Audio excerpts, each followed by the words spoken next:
Right breaking చూస్తున్నాం. Hyderabad GHMC పరిధిలో జాతీయ రహదారులపై నిర్మించిన 2 వంతెనల ప్రారంభానికి ముహూర్తం ఖరారైంది.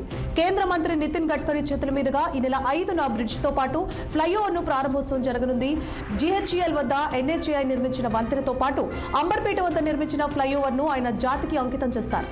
ట్రయల్ రన్ లో భాగంగా 15 రోజులుగా వాహనాలను అనుమతిస్తున్నారు. ఈ మేరకు అంబర్పేట ఫ్లైఓవర్ ను కేంద్ర మంత్రి కిషన్ రెడ్డి పరిశీలించారు. ఫ్లైఓవర్ నిర్మాణ పనులు, కేంద్ర మంత్రి పర్యటన ఏర్పాట్లను ఆయన అబ్జర్వ్ చేశారు.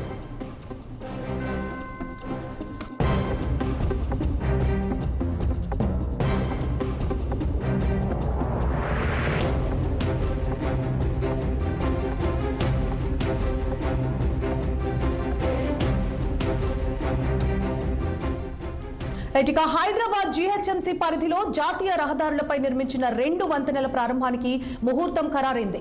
కేంద్ర మంత్రి నితిన్ గడ్కరీ చేతుల మీదుగా ఈ నెల 5న బ్రిడ్జ్ తో పాటు ఫ్లైఓవర్ ను ప్రారంభోత్సవం చేయనున్నారు. బిహెచ్ఎల్ వద్ద ఎన్హెచ్ఏఐ నిర్మించిన వంతెనతో పాటు అంబర్పేట వద్ద నిర్మించిన ఫ్లైఓవర్ ను ఆయన జాతికి అంకితం చేస్తారు. ట్రయల్ రన్ లో భాగంగా 15 రోజులుగా వాహనాలు అనుమతిస్తున్నారు. ఈ మేరకు అంబర్పేట ఫ్లైఓవర్ ను కేంద్ర మంత్రి కిషన్ రెడ్డి పరిశీలించారు. ఫ్లైఓవర్ నిర్మాణ పనులు, కేంద్ర మంత్రి పర్యటన ఏర్పాట్లను అబ్జర్వ్ చేశారు.